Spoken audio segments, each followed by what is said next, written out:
The road to Basra, there were lots of dead Iraqis. Was there? Yeah, there was, yeah. Just on the roadside? Yeah, smouldering, because... Smouldering? Yeah.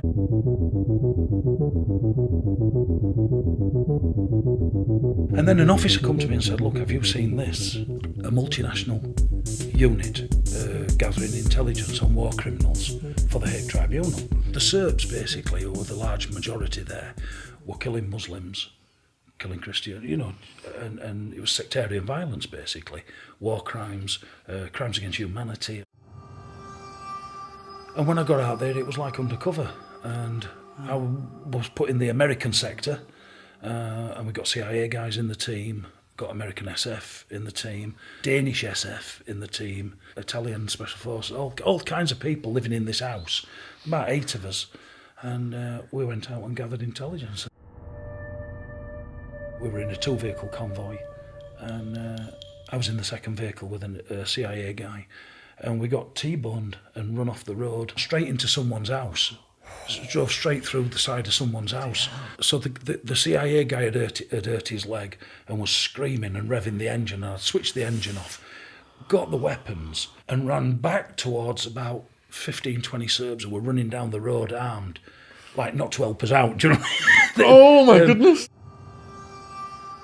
I lived in an hotel called the Alhambra. It was used as basically as the line for the mortars from Al-Qaeda. One night there was sort of some firefight, and we went out onto the balcony, and like, you know, the rounds were whizzing past literally on the balcony. So it's like,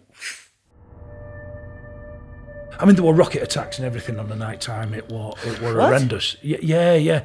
There's the Taliban firing rockets. Yeah. You know, on the night time. What, you just see them in the sky? No, they were landing, and you could hear the explosions. Neil's like, you know, so casual, isn't he? Yeah, it's just rockets flying. Rockets. Yeah, it was just so. They were landing. Yeah. As rockets do. Yeah. It was too fast and loose. You know, they were targeted all the time. There were letters getting thrown over the perimeter wall, because we had 2 villas. And, you know, those letters were from Al-Qaeda saying, we know where you are, we know who you are, all this kind of stuff. One Sunday we'd been out, and it was like, yeah, you've got to come back straight away, come back now. So we come back, and there was a vehicle shot to pieces in the car park in the front of the villa with the tarpaulin over it and 2 dead bodies in it.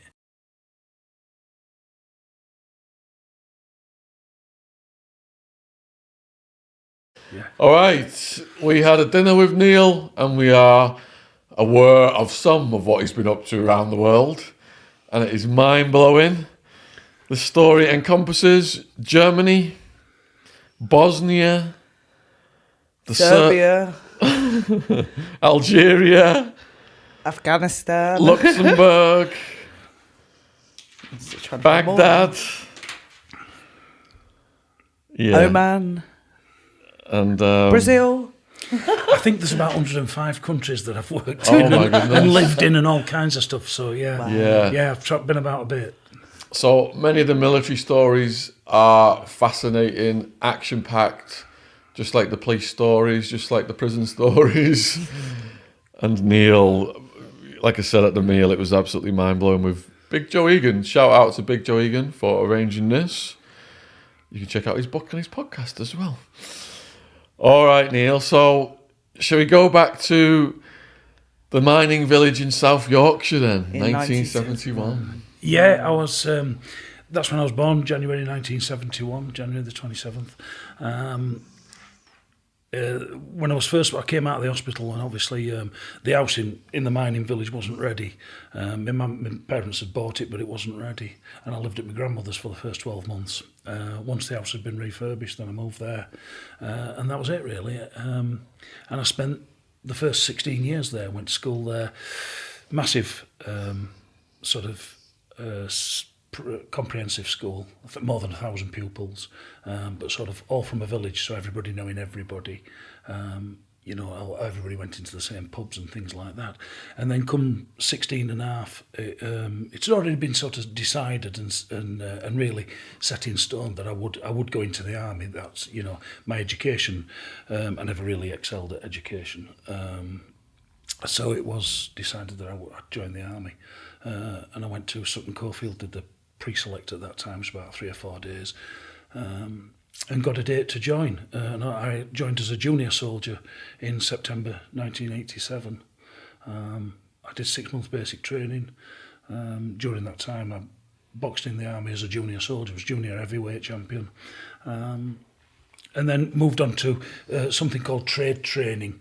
And what I did then was learnt how to lay cable, joint cable, and like telecommunications type stuff.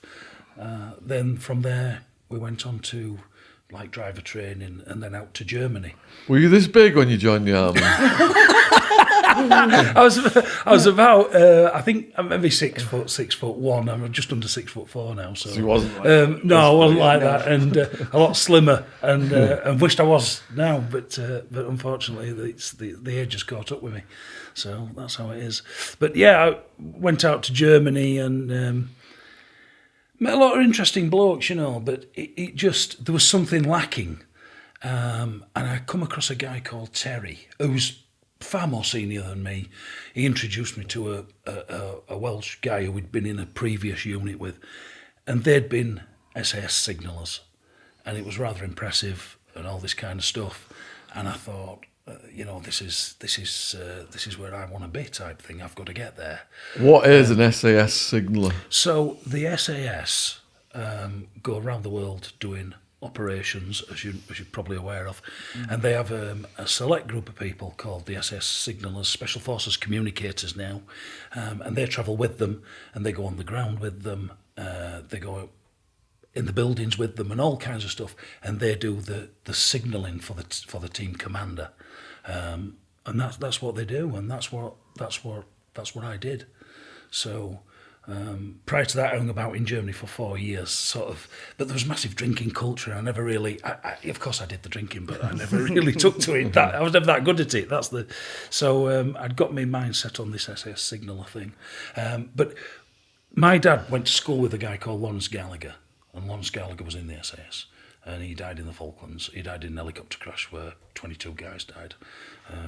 So he was one of them. So I knew I had this sort of background knowledge about what went on and that type of thing, and how sort of special it was, and that's where I ended up in around about 92. One of me and Wildman's friends tried to get into the SAS. This was a very tough guy. Yeah. And he didn't pass. Right. It's not easy, is it? No. Can you what you got to do? So there's a lot of aptitude tests, a lot of physical tests, a lot of training once you've done the physical tests. How intense is this training? Very. Yeah. Describe what you had to do. I mean, listen, I was never the fastest, but what I did have was the determination. Was it like that programme? Yeah. What was it? Where you train, you got to compete and do SAS training. I can't remember the name of it, but I know what you mean. Yeah. It's very similar. Like we had a guest who was on that. Did you? Michael Maisie. He's been voted out the most handsome ever guest. Bring him on. So yeah, I think I remember one of them guys, Bill Billingham. I do remember him. You know, he was around about the same time as me, kicking about. And obviously gone on to do books and so on and so forth, you know, and all credit to him, you know, and he's a great guy, to be fair. The others I'm not familiar with. But yeah, it was intense. I mean, it took me 3 times to pass, so... 3 times? Yeah, I went on the first one, failed towards the back end, stayed there, went on the second one, failed towards the back end on the same event, and then did it a 3rd time and then managed to scrape through. So I'm surprised you weren't pissed off by doing it the first time. Yeah, I mean, so have you got to go underwater and things? Have you got to like swim through things? No, there's a swimming test, but it's not. There's not like this. I don't know, underwater assault course or anything like that. There's not. But there is obviously the physical test is all more or less running with weight on your back and a rifle over the Brecon Beacons and back and forth and checkpoint this, checkpoint that. And there's always somebody there to do the timings and make sure that you're within the times. And if you're not, it's just a case, thank you very much, and off you go, and that's it. What was your first exposure to weapons? At 16 when I joined the army. And then obviously it was the self-loading rifle then, the SLR. So yeah, that was it really. I'd seen an air rifle and an air pistol and things like that, but I'd never owned one. My parents wouldn't allow that, So did you go on a range or something? Take us through your first day of shooting. So there's a lot of dry weapon training before you go on the range and do live firing. What's the dry weapon? So that's basically you're in a classroom and you learn the characteristics of a weapon, the weight, its caliber, and so on and so forth, what it can do, what it can't do, how to use it, and you go through probably 11 lessons or something like that, and you just keep doing those 11 lessons and keep doing, and these drills for load, unload, in the event of a stoppage and the weapon stops firing, you do this, you do that, you do the other, and you just keep going through those all the time, and then eventually you go down the range, and obviously there's one conducting officer, but there's tons of safety staff, and everybody's, because you're just young lads, so you're all managed extremely closely, and that's where it starts. And then you learn these things called marksmanship principles, which is the 4 type of elements of shooting basically, and how to create a good shot, how to be a good shot. And that's it really. And it's, yeah, I mean, that SLR was like a beast of a rifle, it was a 7.62 caliber, which very powerful gun. And then later on we changed to, I think I got an SMG, a submachine gun or something like that, which was my trade weapon. And I went to because I went to the Gulf War when I was 19, and Yeah, I've just seen that. That's the weapon I took. Shooting the first time, feeling that power. Yeah, I mean, it's because you've never experienced anything like that, unless probably, I don't know, say people were maybe brought up in South Africa or somewhere where weapons are prevalent in the home. There's not that here, is there? No. So large caliber rifles are not prevalent here in homes. So yeah, it was. I had a cousin who was in the army at the time. My uncle had been in the Royal Marines. My father had been in the RAF. So all them would have fired weapons, do you know what I mean? But obviously it's not the same. Somebody explaining something to you and actually doing it are two different things. So, of course. Yeah, but it was an exciting thing, nothing to be frightened or worried about, But you have got to be safe, obviously, because it's a very unforgiving thing. So Germany was all beer festivals, was it then, before the action? It was predominantly the whole... Oktoberfest with the Yes. ties and all this kind of stuff. Yeah. So yeah, there was all that kind of stuff, and there was a lot of drinking. There was a big drinking culture. Not much necessarily in the way of fitness or soldiering. That all seemed to be a backseat thing, and I just thought I could really do with something a bit better than this, So no disrespect to anybody, I just wanted more from my time. The Gulf War came along, I volunteered. I was 19. That was the Gulf War one with Saddam Hussein, was that's it? it, yeah. Yeah, so we went out there. Where did you end up? I ended up in a place in Saudi Arabia to start off with. That's where we mounted up and got in vehicles and went into the desert. And then really at 19, obviously I didn't have any rank or anything. You went to briefings, but you didn't really have a clue of where you were, or people just showing you big maps of desert with sweeping arrows and saying you're located here. It's all was the mission to liberate Kuwait? Was that it? Yes, yeah. But we drove through the road to Basra. We went up from Saudi into Kuwait, skirted round into the bottom of Iraq, and then back down sort of the road to Basra. And at one point we lived we camped, set up base in an area where the Republican Guard had been, and that was quite interesting because by that time the war was coming to an end. We were just hanging about in the desert type thing, tons of us, and so you could go around these places where the Republican Guard had been. We were throwing grenades, firing mortars, doing all kinds of stuff, unregulated, and unchecked, and that were all right, Did you come across casualties? Yeah, seeing casualties. Seeing casualties for the first time. What was that like? I was just like the road to Basra. There were lots of dead Iraqis. Was there? Yeah, there was. Yeah, Just on the roadside? Yeah, smouldering because Smouldering? Yeah, because the A10 tank busters had been there and basically done the damage, and we were pushing through behind the A10 tank busters. You know, the aircraft. So was it men, women, children? no, Iraqi soldiers, men. Just soldiers. Yeah. Okay. You know, and you could collect weapons. You couldn't bring them home, obviously, but you could pick anything up, and you know. Does that affect you though, seeing people smouldering, corpses smouldering? I've heard there's a horrible smell. Yeah, I mean, you don't forget the smell, but as for the sights and that, I think probably touch wood, I think I've come away relatively unscathed. You know, I've never had anybody, you know, say, oh, you ought to consider speaking to somebody about this or speaking to somebody about that. So I think I'm relatively unscathed, you know. And I've seen quite a bit and done quite a bit. So I think I'm just one of those who's been robust enough to not buckle, I think. Just got to get on with it, like being a doctor, isn't it? And yeah, I mean, I've got friends who've got PSD from for one reason or another. You know, and I think it affects people in different ways. And I think probably maybe the same as other things in life, you've got a tolerance, and once you get beyond that tolerance, that's when you need help. But maybe I haven't reached that yet, thank God, you know. Oh, thank God. So you're flushing out the Iraqis then, and was that quite an easy mission, that one? Because the tide had already turned. Yeah, I think we'd been there since I got there sort of 3rd of January. The war started on the 16th of January 1991. And really, there was, I didn't get involved in any fighting then. That had already been done by the time we got there, you know, and these tank busters had done the damage, and, you know, but like I said, vehicles were still smouldering, and you could go about these vehicles. There was no problem. I mean, at one time, I always remember we were climbing in and out of tanks looking for, I don't know, whatever.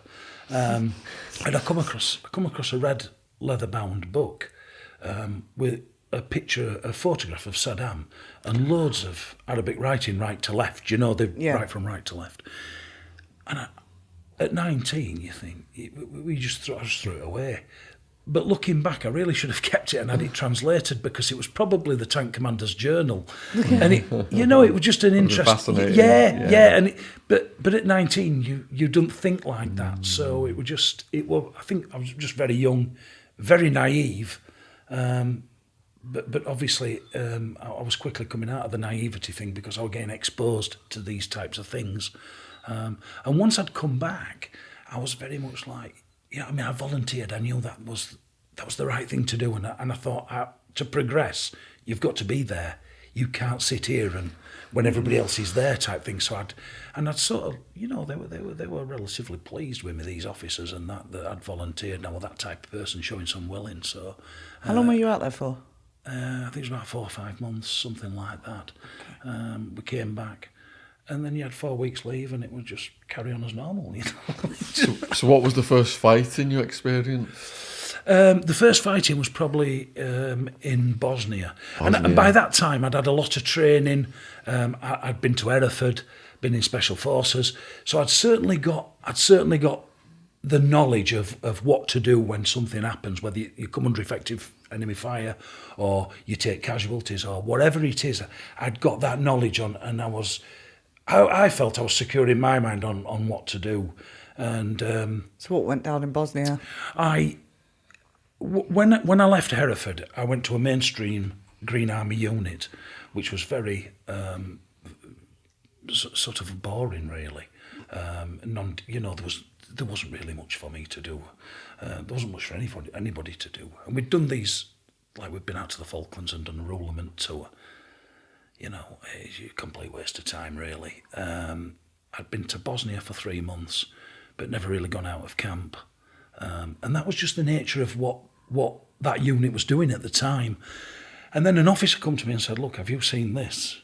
And it was something on what's known as Part 1 orders. So that's a regimental document that comes out every whatever weekly or whenever they need to put one out. And at the back there was like a list of jobs that you could apply to do or whatever it was. And he showed me this thing, and it was going to be a multinational unit gathering intelligence on war criminals for the Hague Tribunal.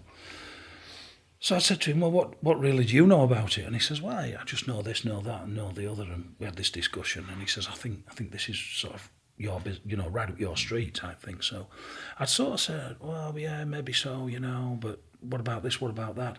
Anyway, it come about that I did put my name down, I applied, and I went on what's known as a pre-select, which was 4 or 5 days down at Defence Intelligence Security Centre.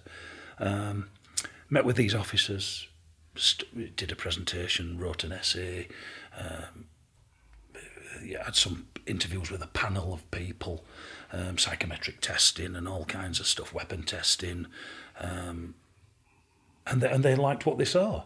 And I thought, yeah, and then they said, could we call your officer and see if you're available to come back on the full course? So I said, yeah, anyway, they spoke to this major of mine, who I think was happy to get rid of me, really. So he says, yeah, he can start straight away. So I went back on this course, and sort of everything was a raving success. They liked me, I liked them, I liked what the job was. And when I got out there, it was like undercover. And I was put in the American sector, and we got CIA guys in the team, got American SF in the team, Danish SF in the team, Italian special forces, all kinds of people living in this house, about 8 of us. And we went out and gathered intelligence, and then... To set the table a bit more, what had actually happened out there for you to be out there? Was there some massacre or something? Basically, there was war crimes. There was the Serbs, basically, who were the large majority there, were killing Muslims, killing Christians, and it was sectarian violence, basically, war crimes, crimes against humanity, and all kinds of stuff. Wow. So it was like NATO had said, well, we can't have this, because NATO's like the world police, isn't it? Yeah. So they'd said, well, we can't have this, and they'd obviously mobilised and gone there. Now, in order to bring these war criminals to justice and get a hold of them, they wanted someone to gather that intelligence, so they put together this unit. And I was on that course in England with guys who went to the British sector, but it was just the way that the roll of the dice, I ended up in the American sector. So my team commander at one point was an American major called Jack, who was a great guy actually, and that was it. And we lived in an house up in the countryside. We used to get administrated out of a place called Comanche Base at Tuzla, and we were going out on these daily missions, speaking to people, and you'd get what's known as something called PIRs, which is primary information requirements, and they'd come from the general. So at that time it was General Grange, an American general, and he'd say, I need to know this. It wouldn't come from him. It'd come from him indirectly. And he'd say, I need to know this, need to know that. You'd collect all this info. You'd go through your contacts who you had, who you were managing, and you'd say, well, I think mine can answer this question, that question, whatever it is. And then you'd make contact and you'd go speak to them and get these, in a roundabout way, because you had a cover story, and you'd sweet talk them, and then you'd offer things and all kinds of stuff. What was a typical cover story? So the cover story was that because things had gone wrong there was lack of housing, lack of shelter, lack of building materials. We were called land centre planning staff, and we'd come there to offer these building materials. And we had a legitimate phone number you could ring to get in touch with us and all this kind of stuff. And then we'd say, yeah, they need so much wood, so much polythene. You see these makeshift shelters with the wood and polythene, and we'd send all this kind of nonsense up there. Then we'd go up there saying, is everything all right with the wood and this? And then we'd ask about other things. And going back to your original question, but we were out there one day and we'd been told, look, things are not good. There's fighting, there's all manner of stuff. We went out there and we were in a 2-vehicle convoy, and I was in the second vehicle with a CIA guy, and we got T-boned and run off the road, and the CIA guy was driving, and we went through a perimeter wall straight like through a telegraph pylon and straight into someone's house. Drove straight through the side of someone's house. So half the vehicle was in like the living room. And Was anyone in? I don't know. I don't know. There's just like bricks and mortar everywhere. And when so the CIA guy had hurt his leg and was screaming and revving the engine, and I switched the engine off, got the weapons and got out of the vehicle and ran back towards about 15, 20 Serbs who were running down the road armed, like not to help us out, do you know what I mean? Oh my goodness. So we've had like a Mexican standoff, you know, the guy who I was with in the vehicles got rid of all the sensitive items, but the vehicle was disabled. We couldn't get it out, but the vehicle was waiting for us and also providing a defensive position.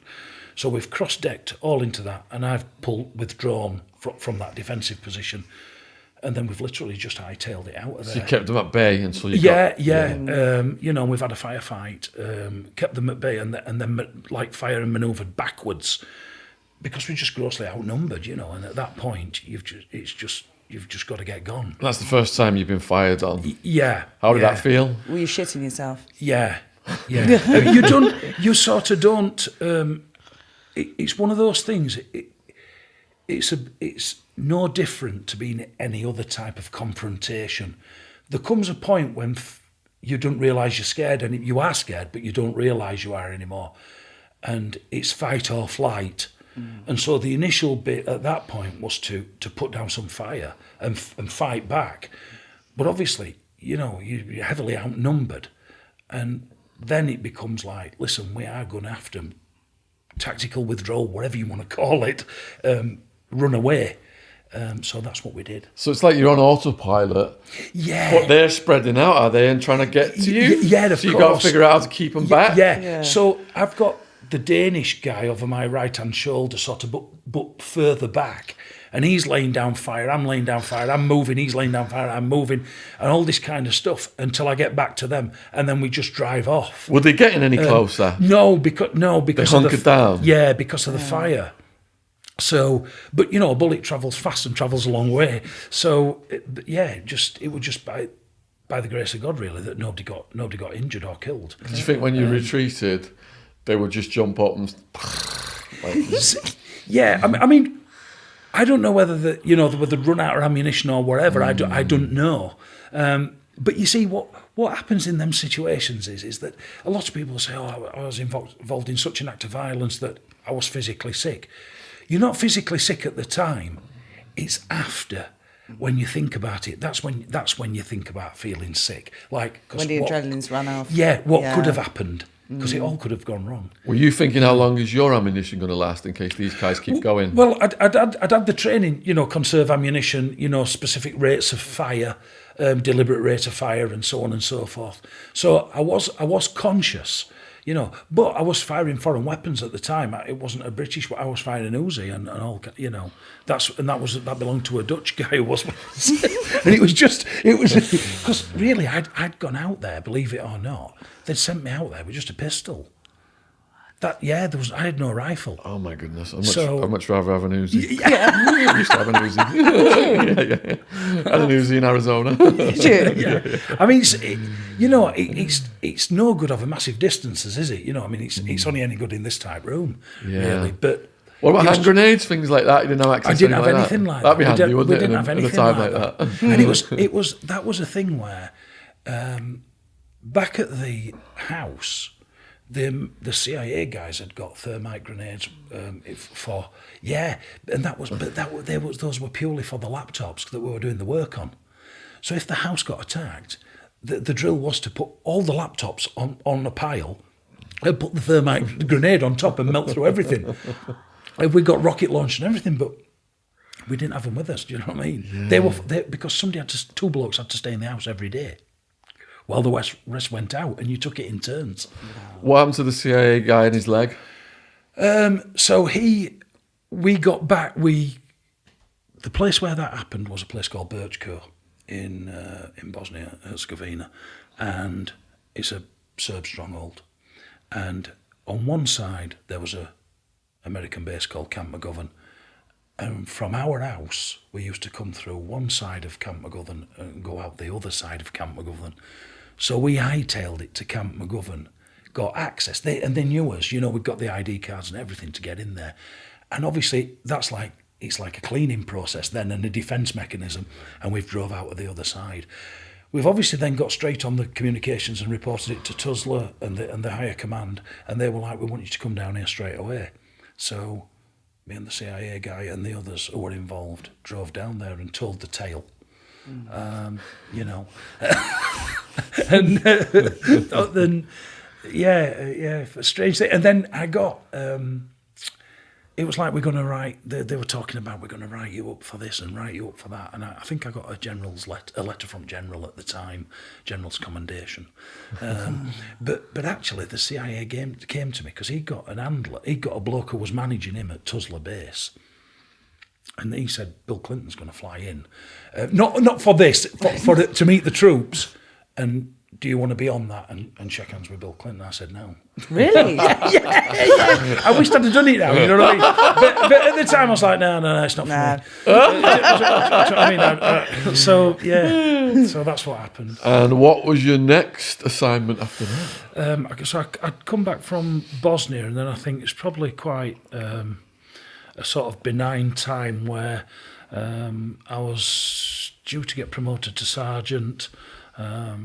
Things were going relatively well at that point. I was very young, and I think I was a sergeant around about 26, 27 years old. And I think then they called me up. I said they called me up. It was a staff sergeant called me up and said, I was at home at the time. We'd got an house, me and my son's mother, and this is before my son was born. But we'd got an house. Near where I originally come from. They phoned up the house and said, there's a promotional course. You've come off the promotion board to be a sergeant. Do you want to go straight on this course? Well, this was on like a Friday afternoon. I said, when does the course start? They said, Sunday. I said, wow.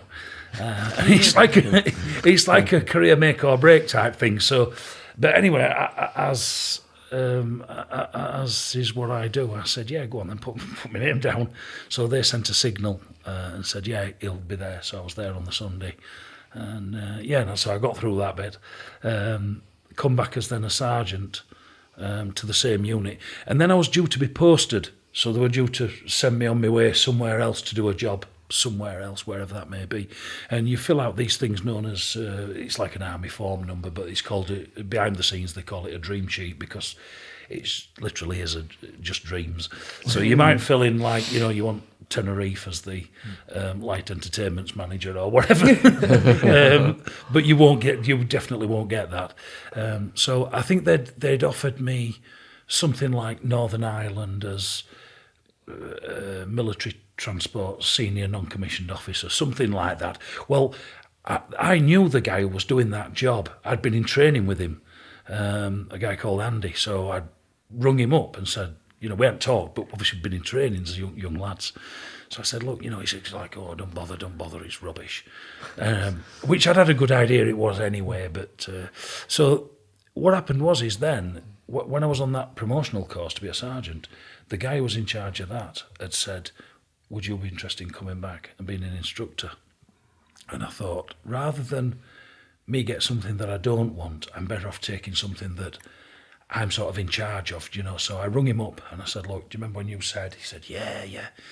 I said, well, I'm saying yeah. So he says, okay, what you've got to do now then is get your officer to write to us expressing your interest, and we'll write back and say we accept that, and we're all this kind of stuff.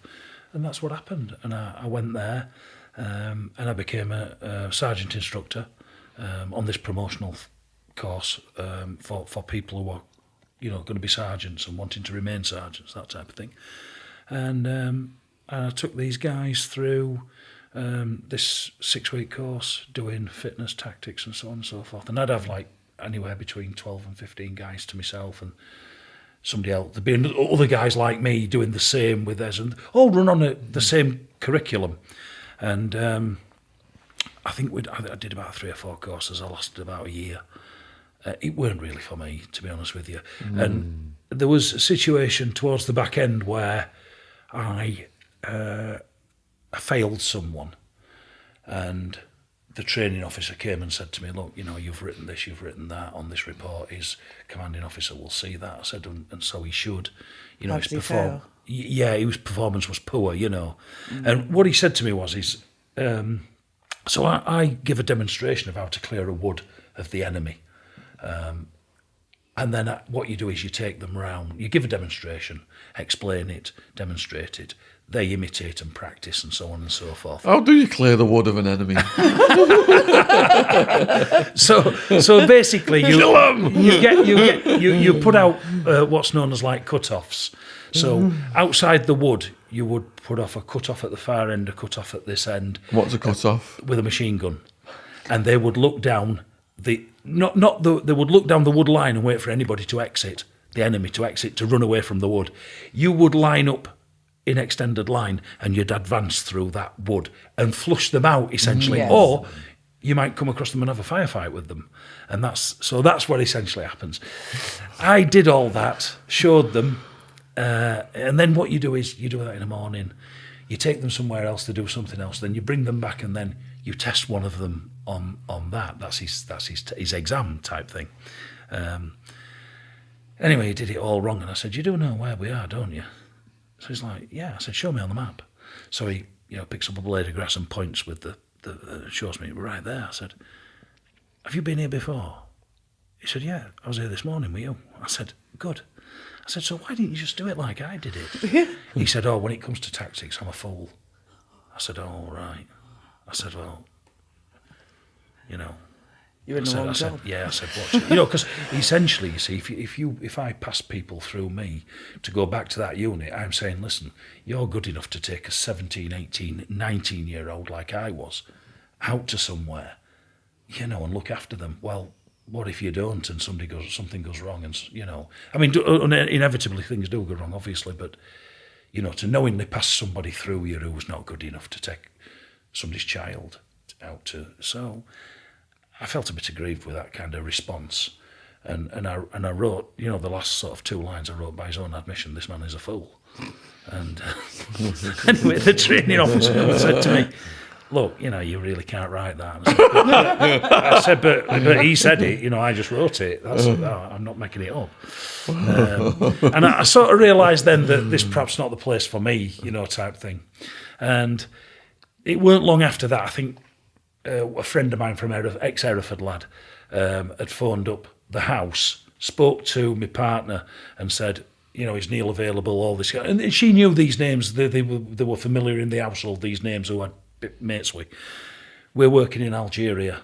Why don't you come to Algeria and work with us? So I went. That was on a Friday. I went back to the army on the Monday, and I went to see the admin officer, and I said, I'd like to PVR, which is like payment for voluntary release or something like that. So he's like, let me have a look. How old are you? When's your date of birth? When's your promotion date? How senior are you? He said, look what's happened here. On Friday, it came out that you're now protected. You can't do that. So I was like, Friday? I said, I came here on Friday. Where were you? He said, I was playing regimental cricket. I said, well, you'll have to backdate it then. So which was a lie, but he backdated it, and I jumped in, and they asked for 250 quid. I paid it on the Monday, and I left on the Thursday night, and that was the end of it. And I'd done 4 days short, 12 years. Wow! So, so it was as quick as that, But prior to that, I was like a career man. I was going to go all the way and all this, and I'd had very positive feedback, and you can be a major and all this kind of stuff. And I did fancy that, but I was growing disillusioned, and I thought the best thing is that if that's the way you feel, is get out of it, and that's what I did. So what was going down in Algeria? Mates of mine were doing security and risk consultancy work on desert oil rigs, and the company was Halliburton and Schlumberger and all these type of oil, petrochemical type of companies. They under attack from people and bandits and stuff. Yeah. There is a threat out in the desert, because you're just miles away from anywhere. So, and I think what happens is, or what I know to happen is that They go to the insurance company, the underwriters, and say, look, we've got X Special Forces guys doing our security risk stuff, this, that, and the other. And the premium gets reduced. They don't actually see the benefits of the reduction, but what they do get is an asset, which is you giving 24/7 advice. That's how it. So, you know, it pays to have it really, and it satisfies a lot of boxes, ticks in boxes. How long were you out there for? I think I did 5 months in the first stint, but they never struck oil, so so that came to an end. But by that time, that was all right because I had the money out of it, you see. So and I was well on my way.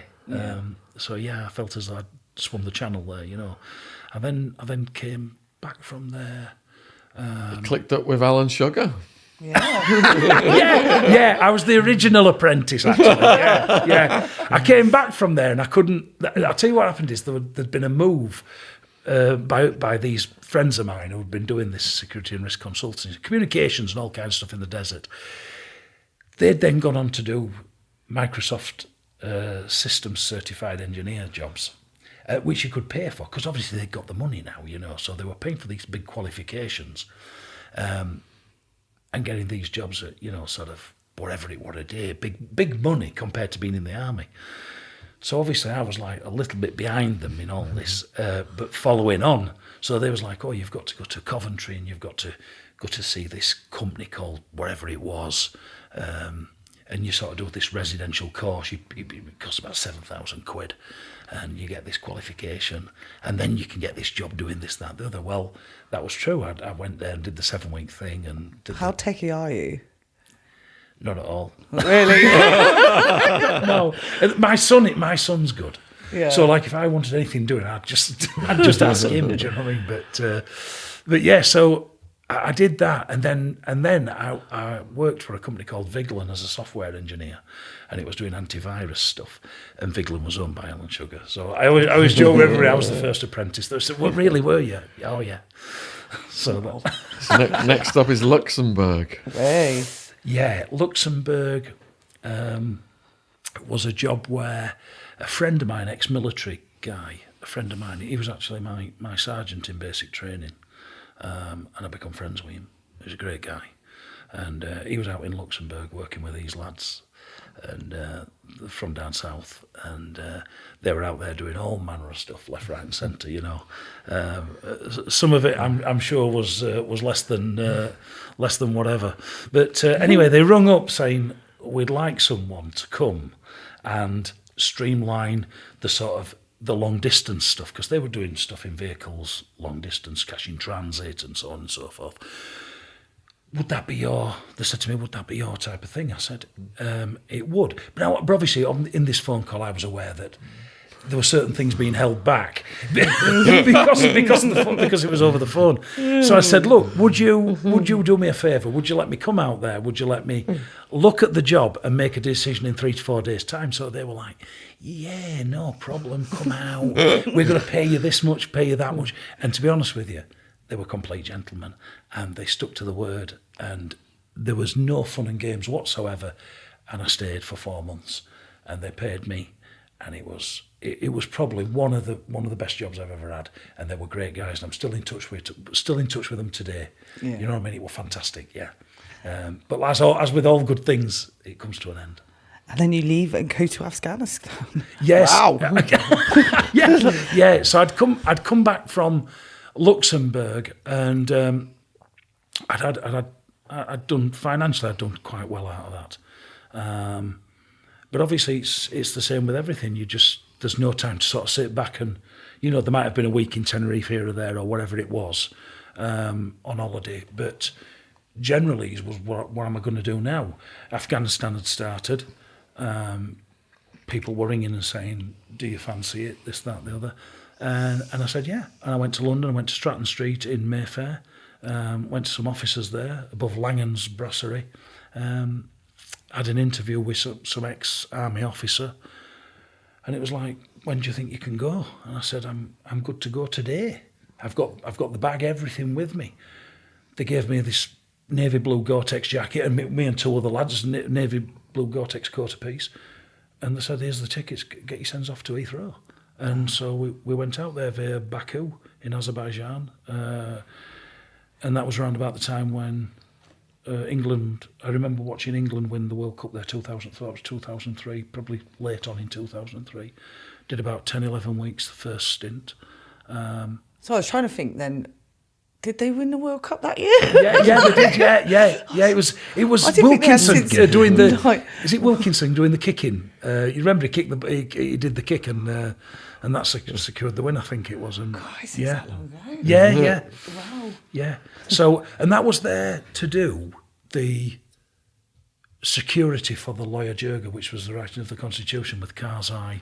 And all that kind of, so I seen Karzai, I seen General Dostum, all these big hitters, 500 delegates come to this place, and I'd seen them day in, day out. I met Karzai, met Dostum, and tons of others, and then that sort of right into there was an interesting part there as well when they were writing the Constitution. I don't know if you remember it, and it was televised quite widely internationally.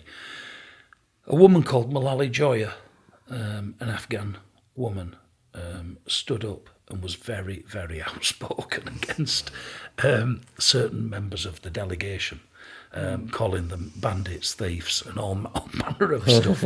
Well, as you can imagine, that is not the done thing in that country. Lebanon. Yeah, women don't stand up and say them things, and they're not outspoken. They're seen but not heard, and very rarely seen actually. So she was under death threats immediately, and they gave me the job of being her bodyguard for the next 72 hours. How on earth did that go down? Yeah, so as always, I was like, yeah, all right, we'll see what we can do. And anyway, she stayed on the Loya Jirga site for the next 72 hours. And then I'm pretty certain there was somebody big hitting from America there, pulling the strings. I never met them, I never knew them, I never knew who they were.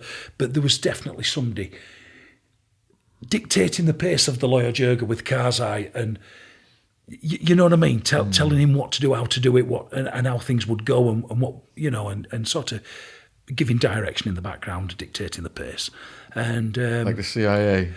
I would expect so, yeah. And obviously, I'd witnessed that firsthand before, so that's why I say that now, is that there was definitely somebody doing that. I never met them, but I used to deal with a black guy who was definitely coming with information from well above his position, and I suspect it was somebody from the CIA, saying this is what's going to happen because we're paying, that type of thing.